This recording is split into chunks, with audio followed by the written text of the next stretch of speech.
बिस्मिल्लाहिर्रहमानिर्रहीम। अस्सलाम वालेकुम नादरीन, आप यूट्यूब चैनल देख रहे हैं। मैं इमरान खान हूँ। 9 मई के एक और मुकदमे में यास्मीन राशिद साहिबा को, उमर चीमा साहब को और एजाज चौधरी, उनके अलावा मियां महमूद रशीद, इन तमाम लोगों को 10-10 साल की सज़ा मजीद सुना दी गई है। यानी आप देखें पाकिस्तान में किस तरीके से इंसाफ हो रहा है कि एक ही शख्स या एक ही खातून एक वक्त में अलग अलग मुकदमों में गिरफ्तार की जाती हैं और पाकिस्तान की रियासत उन्हें सज़ा देती है सिर्फ इस जिद में कि हमने इन्हें शिकस्त देनी है। यानी पाकिस्तान के इदारों का एक पॉलिटिकल पार्टी से लड़ना बनता है। पॉलिटिकल पार्टी को अवाम ताकत देते हैं और अवाम उसे बनाती है, जबकि इदारों को अवाम तनख्वाह देते हैं जिस पे इदारे या उसमें काम करने वाले लोग पलते हैं। पॉलिटिकल पार्टीज जो है वो मौजूद रहती हैं। यहाँ पे दुनिया में 100-100 साल, 200 साल, इससे ज़्यादा टाइम की भी पॉलिटिकल पार्टीज हैं, वो काम कर रही हैं। जबकि जो आदमी हैं वो इदारों में आते हैं और फिर चले जाते हैं। इदारे बनते भी हैं, ख़त्म भी होते हैं। लेकिन पाकिस्तान की रियासत को पूरी तरह कंट्रोल किया गया है मिलिट्री एस्टेब्लिशमेंट के ज़रिए से, और अब वो लोगों से इंतकाम ले रहे हैं। ये इंतकाम नहीं है तो और क्या है? यानी यास्मीन राशिद आपको दहशतगर्द लगती हैं, कभी सोचिए। या एजाज चौधरी जो इस वक्त बहुत क्रिटिकल सिचुएशन में है अपनी सेहत के हवाले से, क्या वो एक दहशतगर्द है? शाह महमूद कुरैशी साहब को इस केस में बरी किया गया, और वो इसलिए भी करते हैं कि लगे कि जनाब हम बड़ा इंसाफ कर रहे हैं, हालांकि ये सारे एक तरह से बेगुनाह हैं। शाह महमूद कुरैशी साहब हर केस के अंदर अगर बाइज्जत बरी होते चले जा रहे हैं तो फिर उन्हें जेल में क्यों रखा हुआ है? आपको याद होगा कि अगस्त 2023 में शाह महमूद कुरैशी साहब को गिरफ्तार किया गया था। मैंने उनकी गिरफ्तारी नहीं देखी, उस वक्त मैं खुद जबरी तौर पर लापता था। तो जब शाह महमूद कुरैशी साहब को अगस्त 2023 से लेकर अब तक गिरफ्तार रखा गया तो किस मुकदमे में रखा गया? हर जगह पे तो वो बाइज्जत बरी हो रहे हैं, हर जगह पे तो उनको छोड़ा जा रहा है। एक दिन उनको बकायदा बेल भी मिल जाती है, फिर भी उनको नहीं छोड़ा जाता। तो एक जुल्म और ज्यादती की दास्तान है जो पाकिस्तान में लिखी जा रही है। और जो लोग कहते हैं कि बातचीत चल रही है, मुज़ाकरात चल रहे हैं, कोई रिलीफ मिलने वाला, कोई चक्कर नहीं है। ये काम है सारा मिलिट्री एस्टेब्लिशमेंट का। मैं आपको लिख कर देता हूं कि किसी सियासतदान में इतनी जुर्रत नहीं है कि वो दूसरे सियासतदान के साथ इस लेवल का जुल्म और ज्यादती करे, क्योंकि हर सियासतदान ये जानता है कि कल को मेरी बारी खत्म होगी और इसकी बारी आ जाएगी। ये पाकिस्तान की मिलिट्री एस्टेब्लिशमेंट ही कर सकती है, जिनके दिमाग में ये बात बैठ गई है कि हमारी बारी हमेशा रहेगी, हम हमेशा इक्तदार में और ताकत में रहेंगे, हमसे कोई इक्तदार और ताकत नहीं छीन सकता। और पाकिस्तान के 70 साल इस बात की गवाही दे रहे हैं। अब ये सियासतदानों पे मुनहसिर है कि उन्होंने बारी बारी मार खानी है या मिलकर इस अफरियत को किसी पिंजरे में बंद करना है। यानी मैं सियासतदानों को भी ये कहता हूं, सहाफियों को भी कहता हूं, जजेस को भी कहता हूं, वकला को भी कहता हूं, सिविल सोसाइटी को भी कहता हूं, तमाम वो लोग जो पाकिस्तान में जी शऊर हैं उन सबको मैं ये कहता हूं, चाहे वो ओवरसीज पाकिस्तानी है, कि बारी बारी सबकी बारी, ये किसी को नहीं छोड़ेंगे, ये सबको मारेंगे। जब तक पाकिस्तान की एस्टेब्लिशमेंट की कमबख्ती नहीं आएगी, जब तक पाकिस्तान की एस्टेब्लिशमेंट की बारी नहीं आएगी, तब तक हर पाकिस्तान की बारी आएगी, हर पाकिस्तानी की बारी आएगी। याद रखिएगा, या तो आप इनके खिलाफ खड़े हो या फिर आप इंतजार करें अपनी बारी का, क्योंकि बारी बारी सबकी बारी। गिलगित बल्तिस्तान में इलेक्शन चोरी हो गया ना, अब कश्मीर में वो कुछ हो रहा है।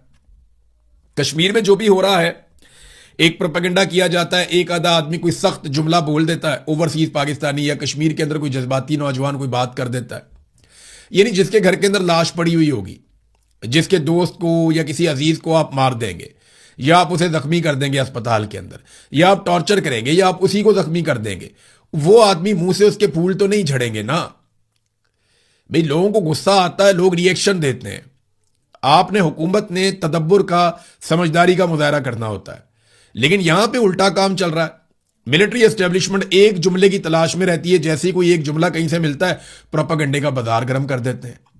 तो फिर मैंने अपनी जिम्मेदारी समझी कि मैं देखूं कश्मीरी वाकई पाकिस्तान को तोड़ना चाहते हैं, क्या वाकई कश्मीरी पाकिस्तान के या पाकिस्तान के इदारों के दुश्मन हो गए, क्या वाकई वो पाकिस्तानी अवाम से नफरत करते हैं, और ये जो प्रोपेगेंडा फैलाया जा रहा है शरपसंद है, ये कौन लोग हैं जो इकट्ठे हो गए हैं? तो मैंने वहां पे एक बड़ा मेहरबान है, मैं उनका नाम नहीं ले सकता, लेकिन उनको मैं सलाम पेश करता हूं। उन्होंने इस माहौल में भी जाके वहां पे काम किया, और जिस तरीके से उन्होंने मुझे ये फुटेज भिजवाई, ये गुमनाम आदमी है, इसका बहुत शुक्रिया। एक दिन आएगा कि मैं सबके सामने भी बताने के काबिल होऊंगा कि ये शख्स है, लेकिन मैं अभी उसकी जान को खतरे में नहीं डाल सकता।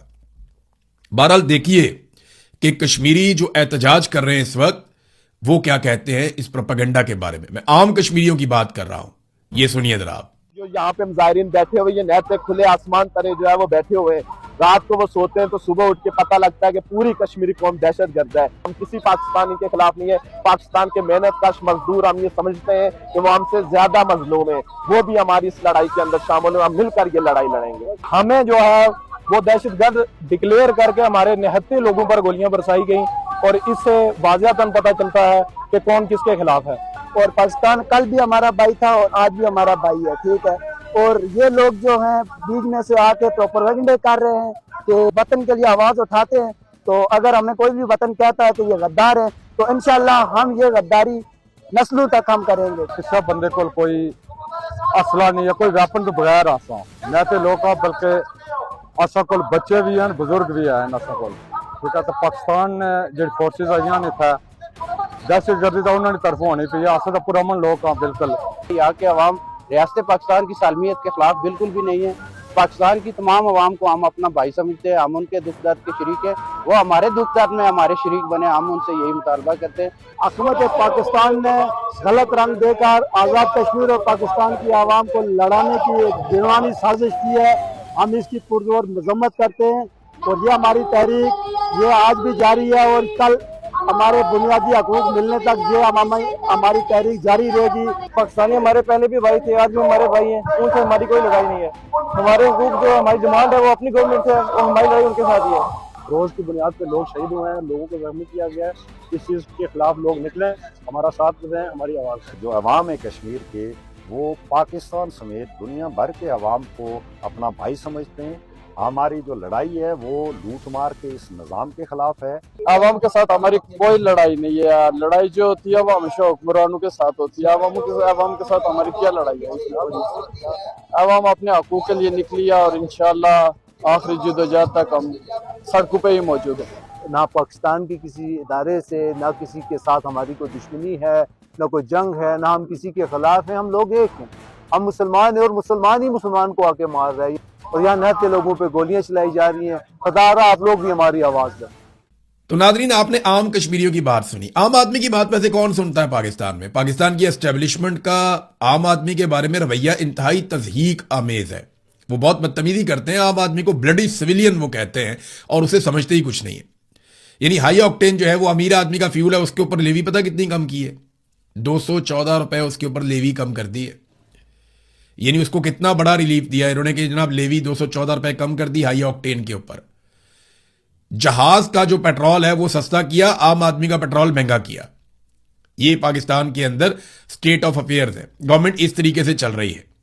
और ये टाउट हमें समझाते कि हैं और बयानियां किस तरह बनाते हैं कि जनाब देखें ना, पाकिस्तान के अंदर पेट्रोल अब भी अमेरिका से, बर्तानिया से, पता नहीं कौन कौन से मुल्कों से सस्ता है, वहां पे पेट्रोल ज्यादा महंगा बिकता है। और भाई वहां पे आपने अफोर्डेबिलिटी भी देखनी होती है। एक तो आपने ये देखना होता है वो कितनी दूर से खरीद कर ले जा रहे हैं, फिर आपने ये देखना होता है कि उनके लोगों की फीकस आमदन कितनी है। जितना पैसा एक पाकिस्तानी पूरे महीने में नहीं बना सकता, उतना पैसा यहां पे बर्तानिया में एक आम आदमी, एक मजदूर जो है वो 4 या 6 घंटे काम करके बना लेता है। अगर बर्तानिया में 500 रुपए लीटर या इसके आसपास कहीं पे पेट्रोल की कीमत है या डीजल की कीमत है तो पाकिस्तान से तो ज्यादा ही है, लेकिन सेम टाइम में आपको देखना पड़ेगा कि एक बर्तानिया के अंदर रहने वाला शख्स 5 से 6 हजार रुपए पाकिस्तानी एक घंटे में कमा लेता है पाकिस्तान में किसी की इतनी कमाई? यहां पे तो लोग 2-3 दिन काम ही नहीं करते, जुमे वाले दिन जल्दी चले जाते हैं, हफ्ते एतवार को काम ही नहीं करते, वो पैसे खर्च करते हैं, इनकी इतनी ज्यादा कमाई है। पेट्रोल का खर्चा इनका तो इनको लगता ही नहीं है क्योंकि इनकी कमाई बहुत ज्यादा है। जब आपकी इनकम ज्यादा होती है तो फिर खर्चों की आपको परवाह नहीं होती। अगर आपने पाकिस्तान में लोगों के ऊपर महंगाई का जिन मुसल्लत करना है तो करें, जितना मर्जी करें, लेकिन लोगों की आमदन बढ़ाएं। आमदन बढ़ाने का कोई किसी किस्म का बंदोबस्त नहीं है, इसलिए पाकिस्तान के अंदर लोग ज्यादा इसके खिलाफ आवाज उठाते हैं। नादरीन, ख्वाजा आसिफ की भांजी जो है शिजा फातिमा, उसके कारनामे ने कमाल कर दिया। पाकिस्तान में हर तरफ रोला पड़ गया। शिजा फातिमा ने कार्रवाई ये डाली, अजीबोगरीबी बिल पास करवा दिया पकड़ के, और ये जनाब पहुंच गया सेनेट में। अब मैं हैरान हूं, इस किस्म के नालायक लोग फॉर्म 47 पे इकट्ठे करके जर्नैलों ने पहुंचा दिए हैं असेंबली के अंदर कि किसी को ख्याल ही नहीं आया कि वो क्या चीज पास कर रहे हैं या किसके ऊपर बात कर रहे हैं। ये ख्वाजा आसिफ जो पाकिस्तान के वजीर दिफा हैं, इनकी एक भांजी है शिदा फातिमा, उसको भी लगाया हुआ है यहाँ पे मिनिस्टर आईटी का, और आईटी का कोई तजर्बा नहीं है। आईटी वो शोबा है जिसमें इंडिया इतना पैसा कमा रहा है, इतना पैसा कमा रहा है अपने नौजवानों के जरिए से हर महीने, जितना पैसा पाकिस्तान पूरे साल में नहीं कमा सकता, अपनी टोटल एक्सपोर्ट के साथ भी नहीं कमा सकता। वो अरबों डॉलर इकट्ठे करके अपने मुल्क में ले जाते हैं आईटी के जरिए से, क्योंकि उन्होंने प्रोफेशनल्स को लगाया। हमने किसको लगा दिया? शिदा फातिमा को। इनका कोई आईटी का एक्सपीरियंस नहीं है, चुप के ला देता, लो जी ये काम करेगी, क्योंकि ख्वाजा आसिफ की भांजी है। खुश करो ख्वाजा आसिफ को भी और उसकी भांजी को भी। उसने बिल किस तरह का पास करवा दिया, यानी बिल की साथ ही मैं आपको बात बताऊं तो पीटीए का जो चेयरमैन है ना, वो एक रिटायर्ड जर्नैल है। जैसे बाकी इदारों में रिटायर्ड जर्नैल बैठे हुए ना, वहां पे पीटीए के अंदर भी एक जर्नैल बिठाया हुआ है, जनरल हफीज। अब उसको ये इख्तियार दे दिया गया इस जर्नैल को कि वो अपने ये जो टेलीकम्युनिकेशन इसके पास महकमा है, उसमें जितनी कंपनीज काम करती हैं नीचे, जो टैक्स देती हैं, इसके जरिए असर भी आती है ना, उनके जरिए से वो जिसकी मर्जी प्रॉपर्टी में बढ़ जाए। यानी ये सहूलत दे दी गई कि जिसकी मर्जी प्रॉपर्टी में जाके तुम खंबा लगा दो, जिसकी मर्जी प्रॉपर्टी में तुम तारें बिछा दो। ये इस जर्नैल को चादर और चार दीवारी का तकद्दुस पामाल करने का पूरा इख्तियार दे दिया गया। और जो बंदा अपनी प्रॉपर्टी का दरवाजा नहीं खोलेगा, ताउन नहीं करेगा तार बिछाने के लिए या खंबा लगाने के लिए, उसको 5 करोड़ रुपया जुर्माना भी हो जाएगा, उसको कैद भी कर देंगे। ये बिल पास हो रहे हैं पाकिस्तान में, और पास करने वाला कौन है जरा ये भी आप देख लें। जनरल मुशर्रफ के दौर में ना, ये बिलाल गौरी साहब हैं जर्नलिस्ट, उन्होंने ये इंकशाफ किया है, तो उनका क्रेडिट है तो मैं उनको दूंगा। जनरल मुशर्रफ के दौर में एक जर्नैल था, जनरल मुशर्रफ का बड़ा करीबी, और vice chief of army staff general Yusuf, उसका बेटा है जनाब इस वक्त, जिसको शहबाज शरीफ ने बराह रास्त उठाकर लाकर वफाकी सेक्रेटरी लगा दिया है, जरार हाशिम खान। ये है जनाब बंदा जो इस बिल के पीछे है। यानी कार्रवाइयां आप इनकी चेक करें कि हम एक ऐसा कानून पास करेंगे कि जिसकी मर्जी प्रॉपर्टी में जाके खंबा, सबसे पहले एक खंबा ख्वाजा आसिफ के घर में क्यों ना लगा दें, और दूसरा शिदा फातिमा के घर में जाके खंबा लगा दें, और अगर ये जरा सी चूं चां करें तो इनको 5-5 करोड़ का जुर्माना करके अंदर कर दें। ये ज्यादा बेहतर नहीं हो जाएगा? इन्होंने मजाक बना दिया पाकिस्तान को, यानी मुखालिफिन को कुचलने के लिए एक और हरबा। यार ये बंदा पसंद नहीं है, लाओ एक खंबा उधर जाके। ये इस तरह की कार्रवाइयां हैं, और हर महकमे के ऊपर अपना जर्नैल बिठाया हुआ है ताकि जब जरूरत पड़े बवक्ते जरूरत काम आए। जब कहें जनाब ये कार्रवाई डाल दें वो डाल देता है, जब कहें इंटरनेट बंद कर दो वो बंद कर देता है, जब को मोबाइल बंद कर दो वो बंद कर देता है, जब को फलानी कंपनी का बाजू मरोड़ दो मरोड़ देता है। वो जो उसको कहते हैं ना वो वही करता है। तो इन्होंने जर्नैल इसीलिए रखे हुए हर जगह के ऊपर, क्योंकि मिलिट्री एस्टेब्लिशमेंट पूरे तरीके से पाकिस्तान पर राज करना चाहती है। अब पाकिस्तान पीपल्स पार्टी को इसमें तकलीफ हो रही है गिलगित बल्तिस्तान में। वजह यह है कि पीपल्स पार्टी को लगता है कि ये इस्तेहकाम पार्टी की तरफ से आ गई। एक सीट भी इन्होंने नहीं जीती और 4 आजाद उम्मीदवार इन्होंने साथ मिला लिए, 2 इनको मखसूस मिल गई। ये 6 सीटों के साथ आकर बैठ गए गिलगित बल्तिस्तान की असेंबली में। ये आए कहां से, ये हैं कौन, इनका सियासी बैकग्राउंड क्या है, इन्हें कौन सपोर्ट कर? पीपल्स पार्टी को बड़ी आग लगी हुई है।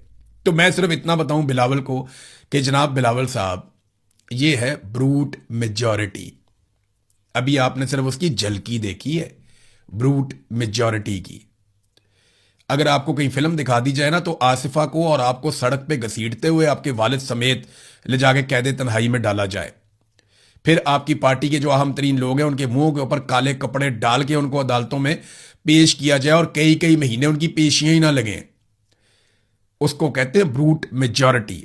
जब एमएनएज अगवा कर लिए जाते हैं, सेनेटर्स अगवा कर लिए जाते हैं, उसे कहते हैं ब्रूट मेजॉरिटी। जब असेंबली के अंदर नामालूम अफराद घुस जाते हैं और घुसकर कब्जा करके बंदे उठाकर ले जाते हैं, उसको बोलते हैं ब्रूट मेजॉरिटी।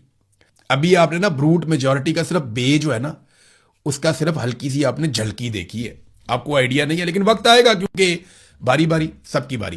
खैबर पख्तूनख्वा की हुकूमत ने नादरीन बजट पेश किया, बेशुमार उन्होंने पंफलेट जारी कर दिए और ऐसा लग रहा है कि उन्होंने कोई अनोखा बजट पेश किया। तो मैंने जब थोड़ा स्टडी किया तो मवाजना सिर्फ पंजाब के साथ करते हैं, क्योंकि पंजाब बहुत तरक्याती नुक्ता नज़र से बहुत शानदार सूबा है और बहुत आगे क्लेम किया जाता है कि जनाब यहाँ पे जो काम होता है वो कहीं नहीं होता। तो सेहत और तालीम के ऊपर बात करते हैं, क्योंकि ये दोनों चीज़ें ऐसी हैं जिससे कोई मुल्क आगे जाता है। जहाँ पे सेहत का निज़ाम बेहतर होता है और जहाँ पे तालीम बेहतर प्रोवाइड की जा रही होती है। तो दोनों सूबों में से सेहत के ऊपर किसकी ज़्यादा तवज्जो है और तालीम के ऊपर किसकी ज़्यादा तवज्जो है?